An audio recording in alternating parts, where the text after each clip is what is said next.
Time for another edition of The Winning Ticket, and we have a slightly different crew this week. The man behind the scenes, the puppet master, the man that's pulling all the strings, Jack Fitzpatrick from DRF Sportsbook, joins us to fill in for Eric this week. I am Gino Bacola, and Jack is here today to help us get some winners, man. How you doing, buddy? You know, I'm doing great. We're going to talk a little MLB here in a bit. I just got to forewarn all of our listeners, our viewers. I've been on a epically bad losing streak on the MLB, so may want to fade anything I say at this point when it comes to the MLB. And I think I had mentioned it last week, which was nice. With the way that I play a lot of prices, I have been struggling early in the weeks of this show with MLB. I think the first 8, I was 2-6 through, and then we had 1-12-1 winner in the races. And then that just gets you're profitable. That gets you all right back. So that's nice when you can take some big swings. We do the same thing. I know you and Eric play that way with NASCAR and with racing sometimes, right? You can take big shots like that in golf also. And that's fun because then you don't have to be right a lot to still be able to win and make some money.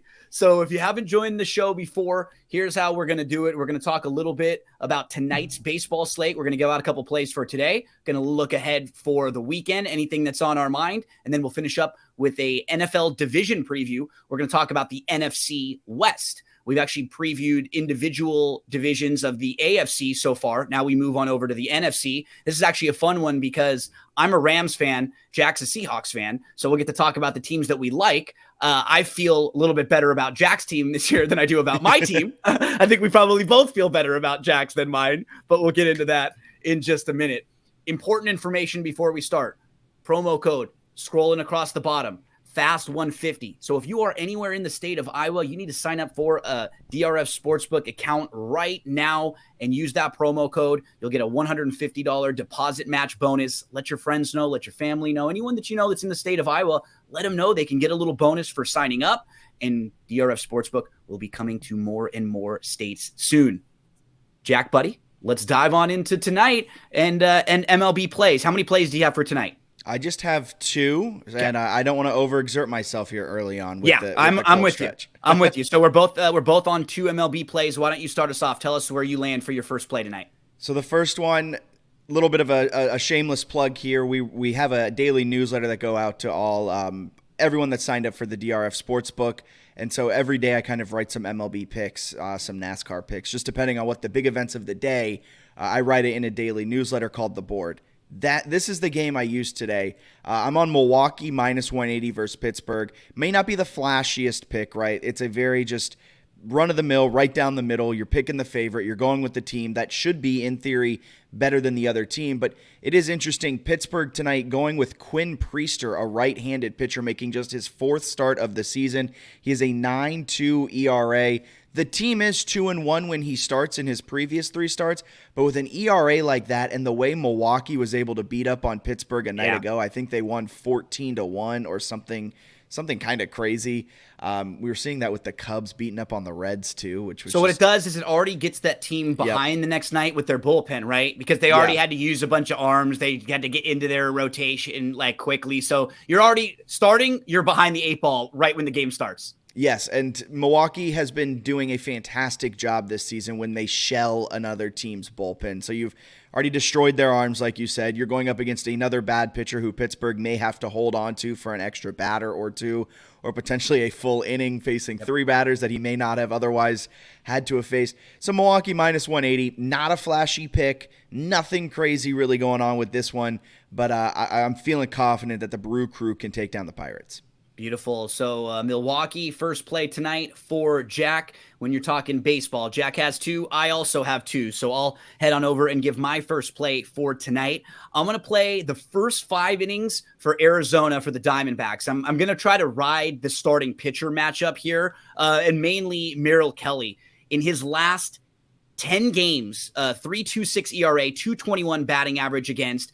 In 60 innings pitched, 63 strikeouts, Arizona is 7-3 in those 10 games. He's 6-1 in 8 starts on the road this year. So his road splits are actually even better. He has a 2.74 ERA. He's only allowed 3 home runs all year on the road. Bailey Ober's last 3 starts have not been good. He's had a very good year overall, but if you just focus on his recency, not good at all. Merrill Kelly's been dealing, and you can get plus money for the first 5 here on Merrill Kelly. This is a guy who I wanted the Dodgers to get last year towards the end of the year. He was someone who was in a lot of trade talks and trade discussions. He's been really kind of solid top-tier pitcher flying under the radar over the last year and a half or so. The numbers really speak for themselves. Let's go Merrill Kelly. Let's ride the D-backs first 5 tonight. Yeah, the Dodgers would have loved to have him because it seems like every year the Dodgers have 4 or 5 major injuries to their in the start. Staff. I know, yeah. I know, and it's the same again right now. You wonder if they get there, are they going to match up as well as a team with a team like Milwaukee in a series or Atlanta? Probably not. They probably don't have that top tier starting pitching. I'm getting my fingers crossed. I'm watching Instagram videos of Walker Buehler throwing bullpens and stuff. And you're like, and here he comes. He's texting like the coaches. He's texting the broadcasters last night and said, hey guys, September 1st, wink, wink. I'm going to be ready. So I'm getting goosebumps. I hope so, but we never know. Yeah. And I like that approach to ride the starting pitching just to bet the first 5 innings. Cause sometimes the bullpen can blow a game that otherwise you would have won in the first 5 innings, and that's always so painful. Exactly. So I think and that's what's nice about sports nowadays, right? With all the different props, all the different ways we could play. 25 years ago, you could play one thing in one of these baseball games, right? Yeah. You probably couldn't even play first 5s in a lot of places, but now you can really focus on your handicapping angle. What do you think is going to happen? How can I really highlight that and try to make the most money out of it, right? And that's something that I learn a lot too from our partner Eric, who does a really good job of like finding the one way he can make money on the thing he thinks is going to happen. It might not be that team winning. It might be just the prop, or it might be just one way of playing a matchup. So D-backs for me for my first baseball game. Jack, give us your other baseball play for tonight. I'm going to your team, the Dodgers. They are slight dogs tonight against the Padres. Now, I've been racking my brain with this one because the pitching matchup is so weird. So Yu Darvish, the starting pitcher tonight for the Padres, hasn't been fantastic this year. He has a 4.53 ERA. He has an 8-7 record, but the team has a losing record when he starts. They're 1 game under 500. But over his last 3 starts, he has a pretty good 3.86 ERA. Then you look at the other side, it's Bobby Miller going out for the Dodgers. He's making his 12th start of the year. He has a 4.37 ERA. He has a 6-2 record. Both things scream they have the advantage, right? Why are the Dodgers underdogs? And then you go, in his last 3 starts, it's 4.02 ERA. And he was a rookie who sort of early in the year. Yep. It seems like they figured him out a little bit now, and now he's got to readjust to everybody. Yep. And in the division, he has over an 11 ERA, but it's only 1 start, so the sample size is much smaller. But you just kind of go back and forth. I got to ride with the fact that, 1, the Dodgers have owned the Padres in San Diego over the last 3 years. Essentially, it's just Dodger Stadium South. I mean, what LA has been able to do in San Diego is kind of embarrassing for the Padres. Just to piggyback your point, my mom and dad are in San Diego for the weekend as Dodger fans and going to the games. So there you go. It's just kind of hilarious how LA, not only from a fan perspective, but I think they're 15 games over 500 when they're playing in San Diego the last 3 years. I'm going to go with that and the fact that just overall this entire season sample, the Dodgers have a winning record when Bobby Miller starts compared to a losing record with the Padres when Yu Darvish starts. And mainly because, honestly, if the Padres were plus money, I could talk myself into betting the Padres. You're playing the value here. Yeah, but there's a lot of value on LA tonight, and so I'm going to go with the Dodgers. Yeah, I agree on that too. And it's a very like little brother, big brother thing at the moment still. Even last year when the Padres beat the Dodgers, it's like that took everything out of them. That's all they cared about. Yeah, that was their Super Bowl or their World Series. Sorry, exactly, and that's always how it is with the Padres. They get up for it. And it's almost too much for them, right? Yeah. They make a mistake or two in like late in the game, and then they sort of fall apart. Like there's a little too high always when they're playing the Dodgers. So that's Jack's second play for tonight. I like that one. Let's go Dodgers. My second play for tonight, I'm going to go over to the Chicago White Sox. They're playing against the Cleveland Guardians. The White Sox are actually plus 140 in here. I'm going to ride with Mike Clevinger. He's been, after someone who was a really top of the line starting pitcher a few years ago, his last couple of years, injuries, he's missed a ton of time. We've kind of had some off the field stuff with him too. But recently, small sample size, last 4 games, 1.33 ERA and a 189 batting average against. Over his last 20 innings, he's only given up 3 earned runs total. 3 of those starts were before he got injured. Then he got hurt, he missed some time, and he came back, and he just made 1 start so far. That start was against Cleveland. He went 5 innings and gave up 2 hits in that game, and now he's going to be second start back, so they'll be able to stretch him out a little bit more. He'll be able to go a little bit longer. You figure he'll even be better in this game, like shaking a little bit of that rust off. Old rival to deal with too, so a game he probably gets up for a little more. And then on the flip side, and just how he has been against Cleveland this year, he's given up 2 earned runs in 11 innings pitched. They've won both of those games.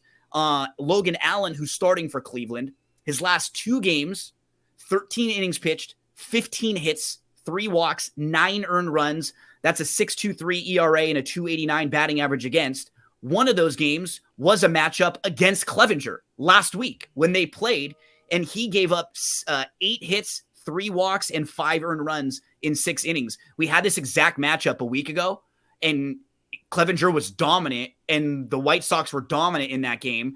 And because it's on the road, we're getting way better value. I think, again, in a situation where the value has to be on Chicago here, on the White Sox. Yeah, I commend you for going with the White Sox, considering they have been a wildly inconsistent team this season. Terrible. But I respect it, and I love the reasoning behind it. I could get behind that one. So 2 plays for me tonight in baseball, 2 plays for Jack tonight in baseball. Hopefully we can cast some tickets for you and get you some winners there. Make sure to head to DRF Sportsbook for all of your wagers.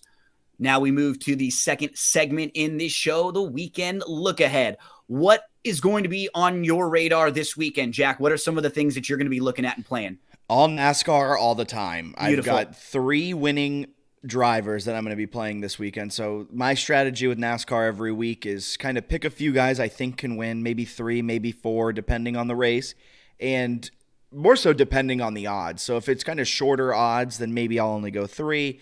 But if you're betting guys that have a little bit longer odds, or you throw in a couple top 5s in there, a couple top 10 props, it may change the way I attack it. But this weekend, there's 3 drivers I have pinpointed, and I'm really excited about. NASCAR Cup Series, they head to Michigan. Last 8 races at Michigan have all been won by Fords. So a Toyota, Chevy have not found their way into victory lane since 2017 when Kyle Larson did it for Chip Ganassi Racing. Larson at the time in the 42 machine. He's now in the 5. So a little bit of a change of pace. He should have better equipment now driving with Hendrick over Chip Ganassi, but that's more so to say that the Ford has absolutely dominated this race as of late. And when you look at the odds boards, not a lot of Fords are near the top. You see Denny Hamlin near the top, Martin Truex, both that drive for Toyota. And it gives you a lot of value on guys who are racing in machines that, in theory, should be near the front of the pack for the entirety of the day. One of those guys is Kevin Harvick. Of the last 5 races that have been run at Michigan in August, he has won 4 of them. He's currently only he's only plus 850. I thought he'd be a little bit shorter of odds. Maybe one of the top guys. I think he's around 3rd or 4th in terms of That's fantastic value, but that's what's great. When you play this in golf and like in racing in big fields, even the favorites will offer you really good value. And I'm all over Harvick at plus 850. I like Larson too. He has a good machine, and if there's anyone that's going to win this that isn't a Ford, I like him. I don't think Denny Hamlin has a chance. I don't think Martin Truex Jr. has a chance. So I'm throwing those 2 guys out there, 1 and 2 in the odds. But my favorite pick is Brad Keselowski at 25 to 1. Okay. I'm all over this one. He races 1 in a Ford, so boom, bam, let's go. 3 of his last 4 races, he's finished in the top 10, so he's been near the front of the pack on a very consistent basis as of late. And RFK Racing, the team he races for, just had a win last week at Richmond, and over the last few weeks, that team has kind of found its groove. They've started to really get after it, and Ford always brings out their best cars for Michigan. You got to assume they're going to give some of their best stuff to RFK. And Keselowski at 25 to 1, he's currently on the outside looking in the playoffs. He needs a win to make the playoffs. There's only like 4 or 5 races left. The odds are just too good to pass up. I absolutely love Brad Keselowski 25 to 1 this weekend. Brad K, a big price. So 3 different drivers that Jack's taking a swing on, all offering you very, very nice value there. So from one style of racing to another, let's take a pause though. Our buddy Eric checks in.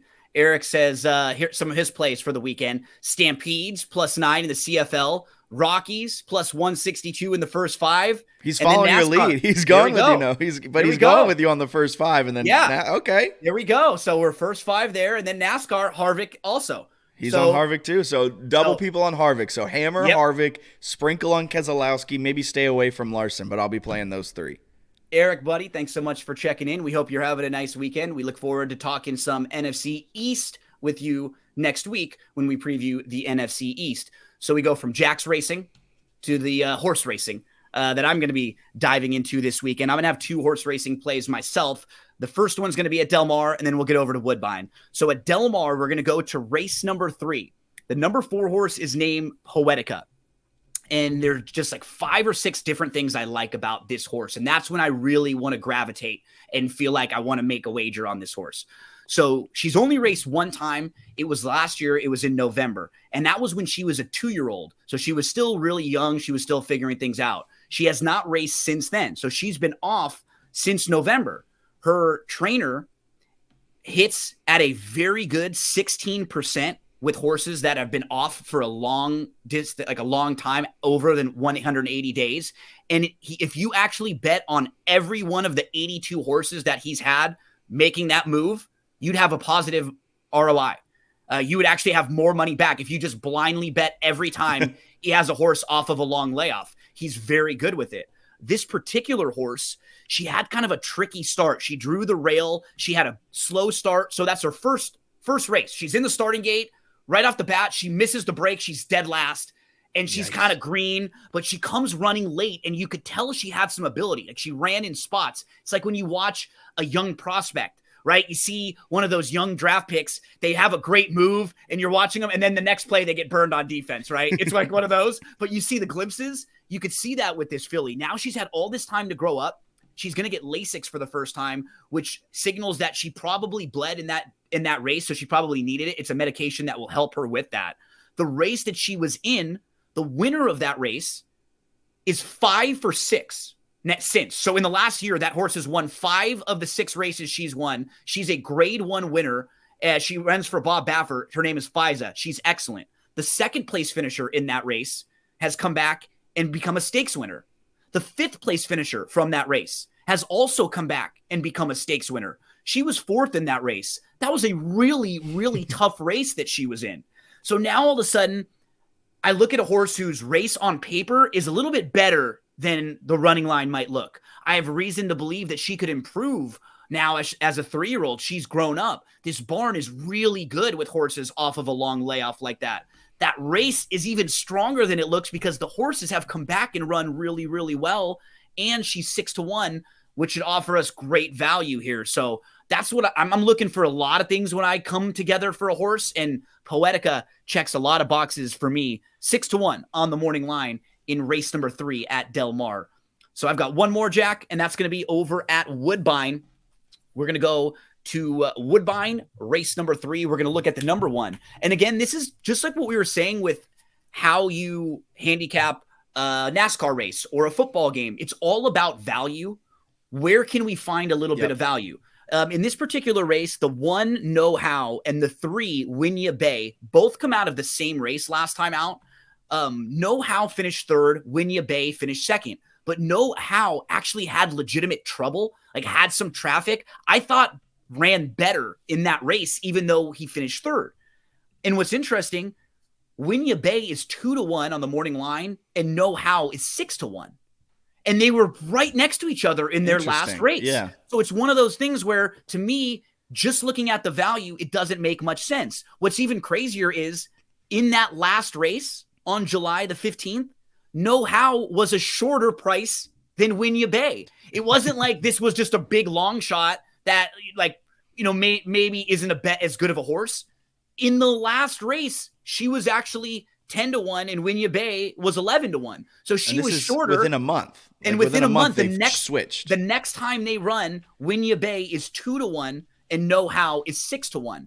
And in just watching that race back, I thought if I wouldn't have known the names and the numbers, I would have thought they would have been flipped. I would have absolutely said, well, Know How's probably the one that's going to be a shorter price because people saw that race and this horse got in some trouble and didn't have the smoothest trip. So for me, looking at that, like if Know How is anything at like 4-1 or above, I have to play Know How. Like that to me just represents incredible value. So 2 6-1 shots for me on Saturday. Jack has a 25-1 shot.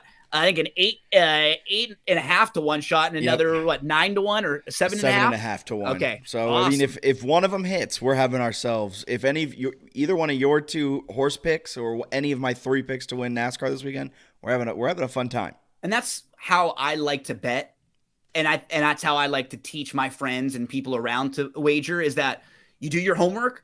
You can play a few things where you don't have to bet huge, and you can still win big and get action. Everybody wants to have some action sometimes and have fun and make the games or the races that you're watching a little more exciting. But you spend a little more time, do the homework like you've done. All of your research was great. You had great reasoning for why you like those particular drivers. I did the homework for the races. We're going to be right. We're going to be wrong. But that's the right approach. I think I like that approach when it comes to gambling. And odds are, when it comes to races, whether it's horse, whether it's NASCAR, odds are we're going to be wrong more often than we're not. But it's when you hit that one that it pulls you through. I think I've hit 2 race winners all season, but I'm up on the year because just the value that they had at that time, and then it pulls you over for a while. Yep, exactly like we said. We were baseball games 2 and 6 through the first 8, 1 12-1 horse winner, and we were up like 3 or 4 units right there. So that's the approach. Always try to find the most value anywhere you can. And that's what Jack and I are going to try to do right now as we head over to the NFC West. Jack, you are a Seahawks fan. I am a Rams fan. So we'll get to talk about both of our teams in this division. But I will say, after just coming through the AFC previews, the AFC is so much stronger on paper than the NFC overall, right? I mean, the AFC probably boasts 3 or 4 of the top 5, probably 4 of the top 5 teams in the NFL. Yeah. And the Eagles, you could slot anywhere in behind the Chiefs. You could put them behind Bengals, Bills. You could put the Eagles 4th. You could really put them anywhere there as long as they're not number 1 because that's the Chiefs. And then there's a pretty vast drop-off. Like the AFC North, any team from the AFC North, you could argue could win most divisions in the NFC. Absolutely. I like a team like the Chargers. Could be the best or second best team in the NFC. Yes. No doubt about it. And we 100%. don't know how good they are. Like they could be better this year, but they could be the 5th best team in the AFC or the 6th, It's really jarring when you go through division by division. And I think that's one of the reasons why you and I are going to talk about a team that we like a little bit, who isn't the favorite in this division. The 49ers are favored in this division, and the 49ers have been very good recently. They've been to the NFC Championship game 3 of the last 4 years. They've lost in the last 2. They made the NFC title game 6 of the last 12 years. But this tidbit's kind of interesting. They're only 2-4 in those games, and the 2 other teams that have made at least 5, the Patriots and Chiefs, they have both won 2 Super Bowls. And the 49ers don't have any. And when the 49ers don't make the title game, they're typically a bottom feeder NFC team. Very bad. And the thing about them, they still have some really, really top tier talent at some of their positions, right? McCaffrey, their wide receivers with Debo. Ayuk had a sneaky good year last year. Kittle, really good. Trent Williams is one of the best tackles in the league. They've got Bosa. They've got a couple like awesome guys in defensive spots. I do think their depth overall, though, isn't quite as much. Like on the offensive line, for example, they're going to be way different on the offensive line. They lost McGlinchey, and they're going to have like 3 or 4 different starters overall. And then combine that, Jack, with we don't know who's playing quarterback. So is that going to be easy for someone like Shanahan, who one of their strengths is all the bells and whistles on offense, right? All the movement, the motion, all the creative things they can do. If you got a brand new line and a quarterback that's not familiar and they don't have chemistry, they don't really know each other in the system, is he going to be able to do that quite as well? Yeah, the 49ers banking a lot on the health of Trent Williams at left tackle. They're banking on, I'm forgetting the name of their right tackle, but banking on the fact that he will be a serviceable replacement for Mike McGlinchey. Yep. And then you're also banking on the fact that McCaffrey won't get hurt, Debo won't get hurt. You won't have another injury or 4 injuries to your quarterback position. Like, there's just a lot of things that have to go right for this 49. And I know that sounds weird because talent-wise, they are the most talented team in the NFC. But depth-wise, like you said, there's just not a lot of play. There's not a lot of wiggle room. If Nick Bosa goes down, who's their number 2 pass rusher? Drake Johnson. And the key for them too is like where everybody stacks up in slots. If Bosa gets hurt, then all of a sudden these guys have to step up, and they're not ready to be in that role yet. Like, their interior defensive line was not great last year. They get away with it because the edges are so good and because there's so much attention paid to Bosa. But you were able to kind of run against them right up the middle a little bit. Now they bring in Hargrave. Yeah. But there's little things too, like, their defense has been dominant. Well, now they have a new defensive coordinator. That they can't be better than they were on defense the last couple of years, right? They can only be a little, maybe worse, like regress a little bit there. Yeah, 100%. And so, like, it's now you're looking at a team who is going to be heavily favored in a lot of games and is favored to win the division. We have no idea what's happening with their quarterback. Their offensive line is got major questions, and it's not the same offensive line. And they have a brand new defensive coordinator who's going to at least be doing things a little differently. Like, we have reasons to believe in all of those areas, this team will just be slightly down from where they were last year. And also, like, I feel like as a national media, whoever you tune in at, whether it's ESPN, whether it's NFL Network, whether it's the 15 podcasts I listen to on a daily basis, feels like we're not giving enough credit to the quarterback position itself. Like, yeah, and I may catch some heat for this. DRF Sportsbook, we're only live in Iowa, and I may disparage an Iowa State quarterback here right now. But there is no way on God's green earth that Brock Purdy plays as well as he did last season. No way. It's not going to be sustainable. And like, we've seen Kyle Shanahan with mediocre quarterbacks. And you know what happens in those seasons? They don't play well. Like, there's so much to be said that, Kyle Shanahan just needs a game manager. You're right. But Jimmy Garoppolo may be the most elite game manager we've ever seen. So can I piggyback your point right there? Yeah, Shanahan, 43-17 with Jimmy G and Purdy. We put Purdy in there because of how well he played last year. 9-29 with everybody else. Yeah, it's like, so you can't look at me dead in the face and say quarterback doesn't matter to this offense when it so clearly does. Like, absolutely. At least they've always had a quarterback who knew the system and was comfortable, and they don't really even have that now. And we don't even know Brock Purdy's injury extent. Like, he's back throwing, but how is this going to impact his deep ball? How is this going to impact his intermediate accuracy? We saw Josh Allen last year when he went out with his elbow injury. He couldn't hit the broadside of the barn if it was 5 feet in front of him.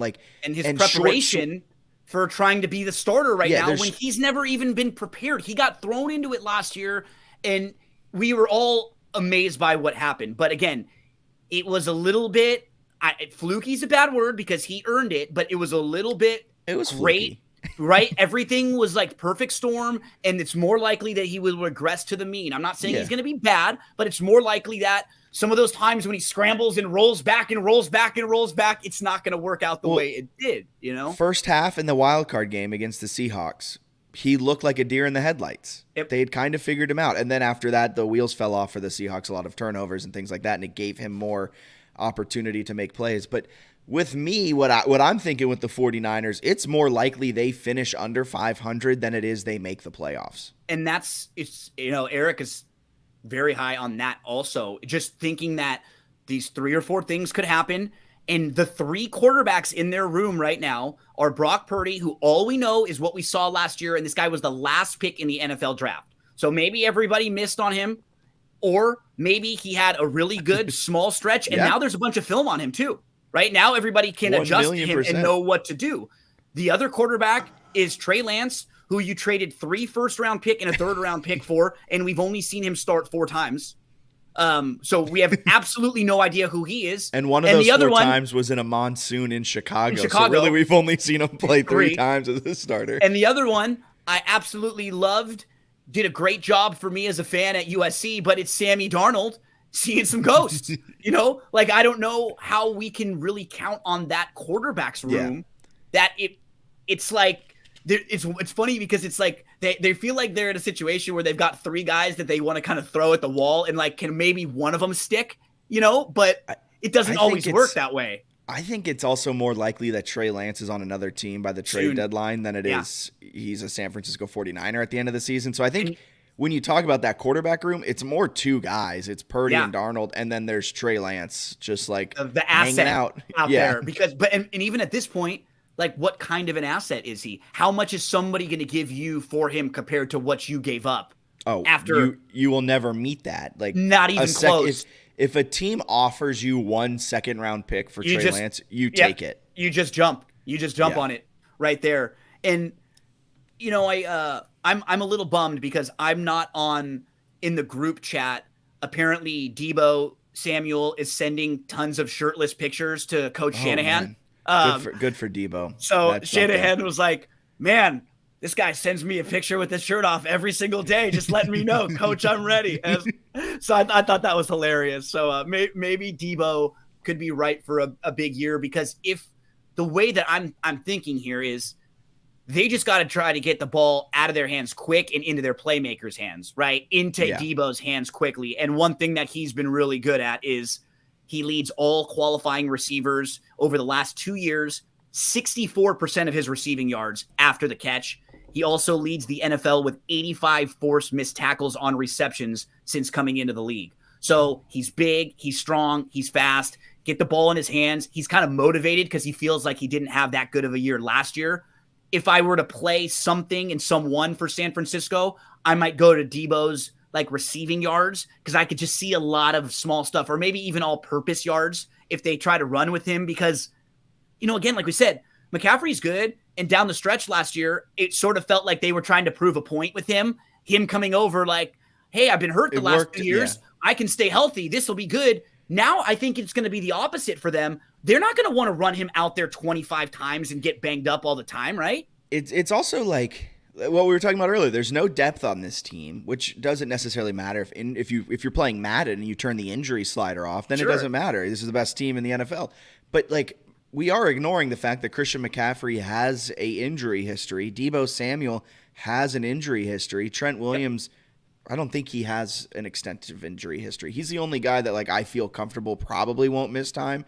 But like Deebo will miss 1 to 3 games. Christian McCaffrey will probably miss 3 to 4 games. Like, just the assumption that this team is not going to be injured is insane. And even like, again, when everything goes so well for you one year, it's hard for that to sustain. They were 6-0 against the division last year. That's not happening again. I mean, they can't be better than that, right? like it just is impossible. So if they lose 1 game in the division, they're already in a worse spot than they were last year. And that's, looking at their schedule too. I like to go through schedules. I know some people don't because things can change a lot quickly, but I like to get a good look at it. And they've got like a tough schedule. They have 5 primetime games. They have 2 Thursday games. They have 2 Monday games. And they have back-to-back road games to start with not knowing who the quarterback is. Yeah. So think about what an NFL season is like. Every week, they have a routine. Here's what we do on Monday, Tuesday, Wednesday, Thursday, Friday, travel. It's all, but when your week is different, that routine gets all upset. And so there's going to be 5-6 times throughout their year where their weeks are going to be all off with quarterbacks that aren't prepared for this. It's different when you have a Tom Brady who's done these things a million times. These are going to be quarterbacks that are going to be trying to now get prepared on short weeks for primetime games against good opponents. I don't feel great about them. And I do feel like the last couple years, they might have had really good opportunities to win that they may have squandered, where you look around and they were there. When you put yourself there 3 out of 4 times, you feel like one of them you're just supposed to accidentally win. right? You're supposed to like fall into. Yeah, essentially, when you make it to the championship game, it's like a coin flip because the teams are both so good that you'd think that you could get the heads back to back once when you try it 4 different times. But I mean, this team's minus 455 right now to make the playoffs. Right now, there is no line out for them not to make the playoffs. I would put a few units, or probably I would sprinkle units across them finishing second or third in this division. Because their total is 10.5, their win total too. So that's 11. I would That's take 11. that. I would take that down. Looking at DRF Sportsbook, 8.5, under 8.5. Do they go 8 and 10? Maybe, probably not. Let's put it to 9.5. Under 9.5 is plus 220. You can get plus money on them not even being under 500, right? Like 9 and 8. That's like that's a nice play right there. We're just not as high on these teams that are really good and have good years, and then you look at them the next year, and in a bunch of spots they just could be a little bit less. And the biggest spot of all, the quarterback position, they could be, we have no idea. And the position that sounds exactly like quarterback, cornerback. They don't have Akello Weatherspoon is their only returning like experienced corner. He, I believe, last year started on the Seahawks, ended on the Steelers, was a free agent. They signed him. He's been a journeyman his entire career. And that's kind of your guy. You lose Tre'Davious Ward, I believe it was, who was just a baller for him over the last few years. Granted, you still have Fred Warner, the best middle linebacker in the entire NFL, but that secondary, especially the cornerbacks, may be a little shaky too. And especially when your offense can't put up 35 points week in, week out. So we are anti-49ers on the winning ticket this year. I can speak for Eric on that one too. He's definitely anti, just thinking they're going to come back to life a little bit this year. As we move to the second team in the division, they are the second choice to win this division. Jack's Seattle Seahawks. I believe their over-under is in the 8.5-ish range. And I really just like what this team has done from the ground up now. It's not anything really strange or fluky. We talked about fluky with the performance in a certain sample size last year, a stretch of games. But when you see why Seattle's getting better, well, they have a lot of young talent. Yeah. They have a lot of young players that are just improving and getting better and better and better. And for the same things I'm thinking about San Fran, where I think in 3 or 4 spots, they're going to be slightly worse. I think for Seattle, in 3 or 4 spots, they're going to be a little bit better. And that really is what it comes down to. Like their tackles, young tackles on the offensive line. Great start to the year, kind of tailed off last year, just like a rookie year. They should be a little bit better and improve. Geno Smith, he was very good, and then he kind of tailed off, but it really wasn't his fault. Like his numbers, it wasn't like he was missing throws. When you look at the grading, he was excellent down the field. And they add rookie JSN. Like they may have one of the best wide receiver cores out there if the third best coverage defender on opposing teams is going to be matched up with JSN. And they got wide receivers that not only is it just a fantastic 1, 2, 3, they complement each other extremely well. It all plays together extremely well. And like you said, as the season went on last year, Kenneth Walker's big playability kind of dwindled. He's not a good, I believe he had a very negative success rate last season. Yeah. A sub it's either plus 20 yards or gets hit in the backfield. He just doesn't take the 2 or 3. Yeah, so they went out, they got Zach Charbonnet from UCLA, who is a guy that is going to probably have a very high success rate, maybe not as many big plays, but to do that two-headed monster with Walker, goal line guy, he can just get you the yardage you need. Walker can be that explosive fun guy. You have JSN, DK Metcalf, you have Tyler Lockett, Will Dissly's returning, you have Noah Fant, who had a really good year. He was part of that Broncos Russell Wilson trade, and the Seahawks played a lot of 3 tight end personnel last year, and we might see him more in 11 personnel this year, considering that they actually have a slot receiver in JSN. But there's a lot of moving parts with this team that they all moved the right way. They signed Julian Love in the offseason. They're going to play more 3 safeties. They brought in Devin Witherspoon. On the secondary last year, I was going to say with Witherspoon, Woolen was great. So now you add Witherspoon with Woolen in that secondary on top. That's going to be one of their strengths. I think the secondary and the receiving core, that's definitely like the strengths for them. Yeah. In the middle of the defense where they struggled a little bit stopping the run, Well, they bring back Bobby Wagner, who, sure, he's not the Bobby Wagner of old, but he's still smart, a leader. He knows where to be, and he's going to help these young guys on the defense play the right way, prepare the right way. It's all of these spots where, yeah, they weren't that great there last year. Yeah, they should be a little better there this year, right? Like the red zone, they had just a 47% so bad in the red conversion zone. rate, but then you have Charbonnet, right? Yeah. Like you have JSN. And JSN, you have bigger targets and now a bigger back to where you have options down there. See, they may not be fun in a fantasy standpoint to own one of the running backs, but from a real life football standpoint, they have got a great balance to them with honestly, Walker and with Zach. That offense may be just stay away fuel for anyone. Like you probably don't want DK, Tyler, or JSN. Because it's going to be spread all over. And you probably don't even want Geno Smith because they're going to run the ball at probably a 50-50 rate. Like, especially if they're good and they get up. It's, the two teams in their division we're going to talk about next are projected to win 6 and 4-ish games. The NFC is not good. This team, I don't think they could. I'm not sure yet if they could compete with the best teams in the AFC, but that's a totally different conversation than what we're having right now.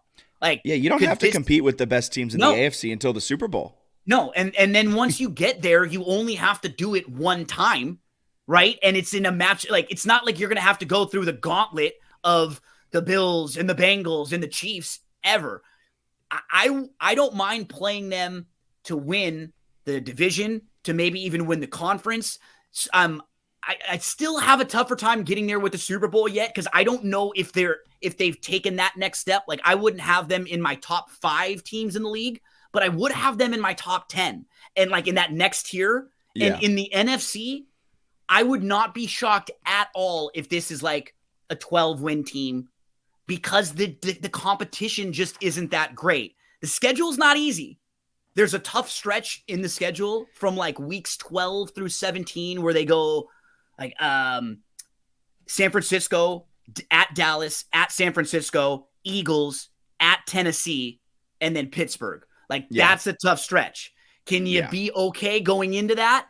And then kind of get beat up a little bit. Maybe you go 2 and 3 over that stretch or whatever, maybe. Preferably, your 2 wins over the NFC teams and you lose the AFC games. But 100%. It's going to be tough. I think them to win the division at plus 230 is something I'm betting. I'm betting over 10.5 wins because I'm a lunatic and I absolutely think this team is going to be really, really good. And that's at plus 205. And I don't have any other bets on the Seahawks as of right now because there wasn't enough value in it for me. Yeah. I'm still a smart bettor, at least looking for value when it comes to this type of stuff. But I think this team has the makings to have one of the most explosive offenses in Seattle history, and they will have a defense that will be good enough. Seattle, we're going to be flying that Seattle flag a lot. I'll get my 12 flag out. Yeah, I'll get it out. If they start winning, you might be seeing it on the winning ticket a little bit more. As a fan of USC when Pete and then Pete Carroll, I would love to get that slap on the butt from Pete, man. I've always wanted that my whole life. I just wanted to go stand on the sideline and just wait for my pat so I could run off and just, man, I wanted that. And so Petey, he's gonna be slapping lots of butts, I think, out there and getting them on out there. Petey and the Seahawks. I will say one of the more surprising things when I talked with our buddy and our partner Eric earlier in the week about the Rams, he's really high on the Rams this year. Surprisingly high. So the 49ers, I think, were plus 800, something to finish third. I mean, if the Rams, if everything or 50% of the things that we're predicting goes wrong for the 49ers and 100% of the things go right for the Rams, the Rams could be the second place team in the NFC West. And because they have an all-time great quarterback. They have, or maybe very good coach. Great. Yeah, but a better than he's given credit for right now, quarterback for sure. A all-pro level type of quarterback in Stafford. Yep. You have an all-pro future Hall of Famer if injuries don't derail his career, wide receiver and Cooper Kupp. I think Eric said, do they have the best quarterback, the best offensive player in Kupp, and the best defensive player in Donald, or pretty close? The best receiver? Kupp is in that conversation, right? There are Metcalf and Debo, and there's some good receivers. I would give the edge to Debo because of Cooper's this also might be recency bias to get on this little tangent here because of his injuries. But I think I'd give the edge we're to in the Debo for his conversation, versatility. right? But yeah, but like, I mean, for if a you team said that's Cup, not you're gonna not be crazy. good, Yeah, for a team that's not supposed to be good, they may have the best quarterback of the 4 teams, the best offensive player, or right in the conversation, and the best defensive player, which is funny. The issue is, I believe, of the $220 million cap or whatever the cap is, those 3 guys make up about 50% of it. They have they have no one else on this team. They have 40 of their 90 players are rookies. Yep. 40. So this team could be in for a long run. Like, really, the variance on this team is astronomical. Well, and the key is they haven't even had a first-round draft pick since 2016. Yikes. But they did have 14 draft picks this year that they made.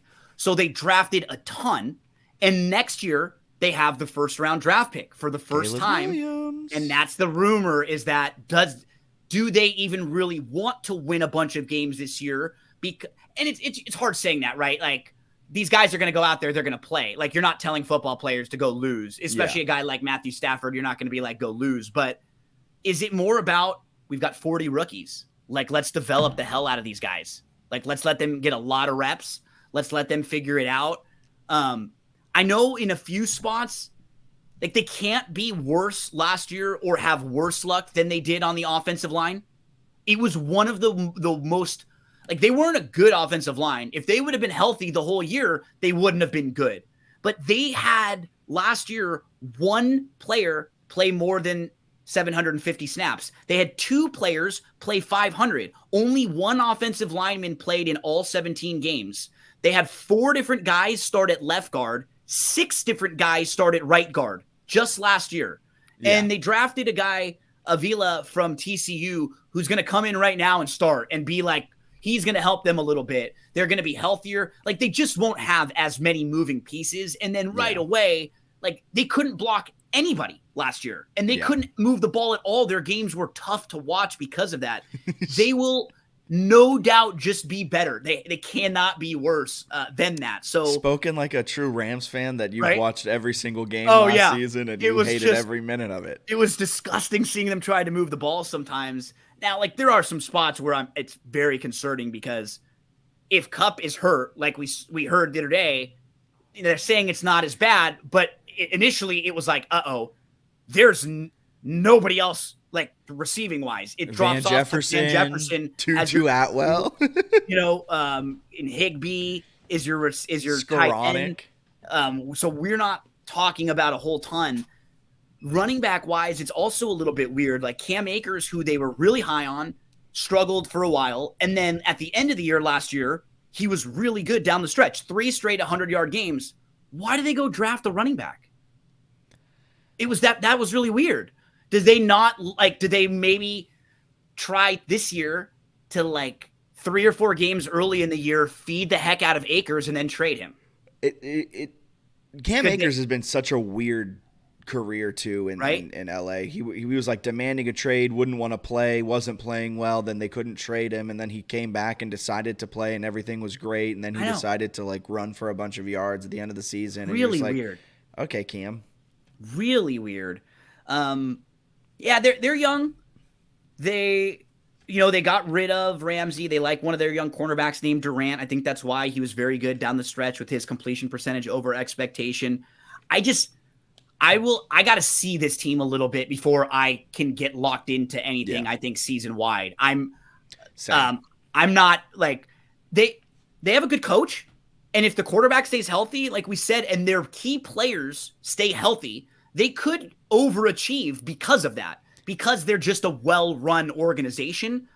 But as a fan, like, do I want them to try to win 8 or 9 games, or I just want them to be bad? That was me last year as a Seahawks fan. I was like, oh, here we go. Gino's the start. I was like, let's just lose. And then week 1, they beat the Broncos. And now you're all in. Well, I was like, well, we got to win the Super Bowl this year. All in. Push the chips in. So I'm very excited to talk to you after week 1. Yeah. If they pull out a win, you're going to be like, I think this team might win the Super Bowl. I'm going to be wearing my Ramley shirts all over the place. Yeah. Hashtag And then if Ramley. they lose, you're going to be like, I mean, I wanted Caleb Williams this whole Hey, time. like I told you this before, Jack. Yeah, like I got my bases all covered. Yeah, exactly. It's perfect. So I can get high if I need to, and then I can come down, and I got an escape route very easily. So yeah, the Rams, at least though, like you were saying, as a fan, I like the fact that there are young players and they have their draft pick.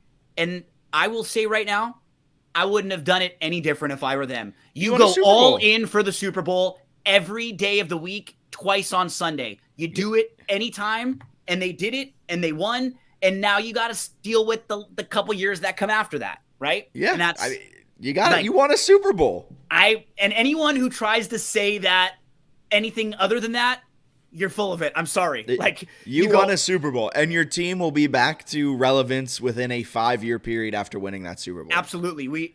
Eric is a Detroit Lions fan. He had said he would sell his soul for a Super Bowl. He would sell his soul for a playoff win. Any of that. So Rammies could be a tough year for them.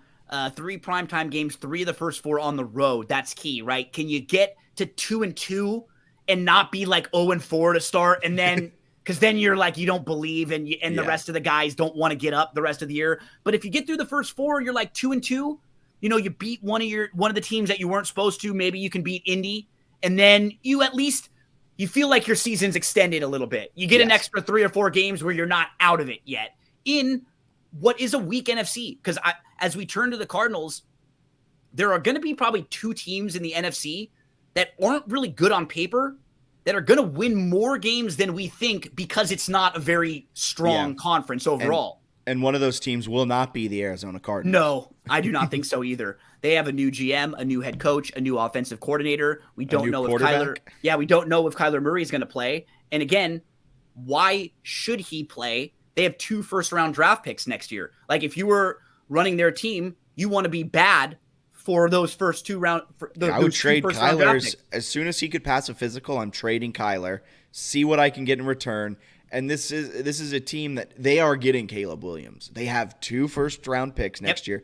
Theirs and the Texans. I can guarantee you they will have 2 of the top 3 picks in this upcoming draft. And you're telling me if somehow the Rams have that number 1 pick and the Cardinals call, we'll give you both of our firsts for that. And 2 seconds and a third. Absolutely. You can't say no to that if you're the Rams. So like the Cardinals are winning the Caleb Williams sweepstakes. It just makes so much sense for Arizona too, because they have that new GM, the new head coach, the new offensive coordinator. They can go get their guy, right? Yes. If it's Caleb, if it's someone else, most likely Caleb right now. There's already rumors coming out that Caleb's going to stay in college another year. Have you heard that one for the NIL money? He'll use the COVID year and the NIL money to so he'll win 3. I'm like 3 Heismans, win one this year and come back. I'm just, but it makes sense. You've got all these new young executives now. You can go get your young guy. Jonathan Gannon, more of a defensive guy, very opposite. I was reading. I can't remember where. I think it was on CBS or somewhere was doing a write-up about some of these teams. And they said it's basically like when you break up with someone and then you date someone the total opposite of them right afterwards. Like that's what this head coach is compared to Cliff Kingsbury. We're like a much safer, more defensive style. The first things they're saying is like, we're going to go back to huddles. We're going to go back to behind the center. Like they're just removing. We're going to go back to the way the football is played. I know Cliff came in here and tried to do the air raid, but we're going to actually do football. The offensive coordinator, Petzing, he's like really smart. He has a degree in economics. He was an assistant at Harvard and at Yale. They do have first-time play callers though. So like early in the year, this is another team where I'm not going to play anything season-wide, like especially any overs. But scarily enough, by like week 5 and on, I'm probably going to be playing this team a lot because they're probably going to be huge underdogs after getting beat up early in the year with a young staff. And then the staff will get better. Like you would think. Most likely. Like most of the time, in Hackett, that's exactly what I was thinking. I'm like thinking Hackett. I'm thinking Herb. I'm thinking like, there are a few the last few years. But if you play it out that way, I could see this team being like how the Texans were the last couple years for me as a gambler. In late in the year, I like playing them at plus 12, and plus 14.5 when they go play other opponents. I think there's there's positive feelings about the direction they're heading. But then at the same time, you've got that Kyler cloud right there that's just hanging over everything. And what are you going to do? Because it's got to be so weird he's there. You know, it's not like he's not there. He's there right there, like another coach going through everything. Like he's going to be the guy, but there's no way he's going to be the guy, right? It just doesn't make sense. I mean, he's also not a good quarterback. Last year, he was awful when they played. He had his lowest touchdown rate as a passer rating. He had 9 big-time throws and 18 turnover-worthy plays before he tore his ACL. Lowest yards per attempt mark of his career, and the decision-making isn't good. He's a short quarterback who hasn't ever played a full schedule, who has regressed from week 1 to the final week of the season each and every year. He's not a good quarterback. He was way better in those stretches than I thought he would ever be. Like, I never thought he would hit a stretch where he was playing as well as he was and Arizona was winning games like that. Yeah. But we know, and as we've seen, it's just a short shelf life. Like, that's the type of thing where it's like a hot 3-point shooter in the NBA. Like, it's not going to sustain repeatedly. Yeah, when he's healthy, at least in that 2021 season when he was healthy and he was in the MVP conversation, and then he gets banged up, and then everything goes awry. And that's usually like always the problem with a lot of the quarterbacks that run, which we've seen with Allen too. When you get banged up, all of them, that then you start thinking about it, and then it affects the way you throw and the way you make decisions. And you know, the stuff that we heard about him from the very beginning when he was drafted, about his preparation, like there was just always a lot of like red flags, things that Cliff Kingsbury, who I don't know if he's the smartest guy in the world, but like hearing some of the things that he would say about what Kyler would do, or like how Kyler would want to run an offense, you know, like it was always pretty jarring to me. Like, these two guys are like the marriage. So I have a hard time looking through their schedule and finding any games that you can say that's a win. Yeah. The under 4.5 is looking mighty fine. Because like they're not winning a road game, right? They're not winning a game. Like, I mean, there's definitely any game away that you can even remotely say, oh yeah. And then at home, like their first few home games, they play the Cowboys, they play the Giants, they play the Bengals, they play the Ravens. All of those teams were playoff teams from last year. Their first 4 games at home, all playoff teams from last year. They play Atlanta, who Eric's pretty high on and thinks is going to be better. They're the NFC South champions. We can crown them right now. Most likely. They play the Rams. Maybe they can get a win there, but who knows? And then their other 2 home games are Seattle and San Fran. I'm so low on the Cardinals. It's not even. I think they are going to be a worse team than the Texans, and it won't be particularly close. No. What the major positive I can say for them. Here's my that segment that you have, say something nice. They have all Sunday games. Wow, great. Like in the opposite of what I was saying about the weird schedule, their schedule is all Sunday. The NFL knows they stink.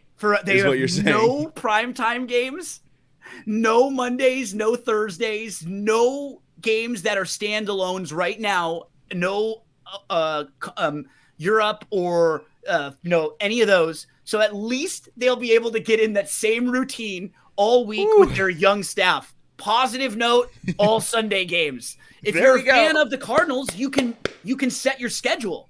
You know what you can do right now, right? Like you can mark your calendar for the next between now and then. Oh, this is so sad. We're talking about, the 49ers, they are one of the best talent teams in the NFL. The Seahawks can shock some people and potentially win the Super Bowl. The Rams, who knows? If things can stay healthy for them, they can win. Cardinals, you have all Sunday games. Congratulations. Good luck. The only thing I really would look at this team and maybe like gravitate towards, I think it could be a really good James Conner year at running back. I think it's just going to be one of those, like, the only show in town. There's nothing backing him up. This offense has done a lot more of using the running back in the passing game, in the receiving game. So I could see him with Colt McCoy there, just lots of dump offs, right? Yeah. Just dump like safety. And the receivers are Marquise Brown, Rondale Moore, and Zach Pascal. Like that, they don't have a number 1 or probably even a number 2 wide receiver. Like that's a group of like number 3 guys in other rooms. Yeah. So Connor's got to be like, if this team is trying to win any game, they have to come into that game going, we have to run the ball. We have to put it in Connor's hands a lot. We have to slow it down. We have to have less possessions and a really low scoring game. I'm going to play unders in their games too in the first few weeks, I think, because I don't know how they're going to be able to score a lot. I think they're just going to get beat up.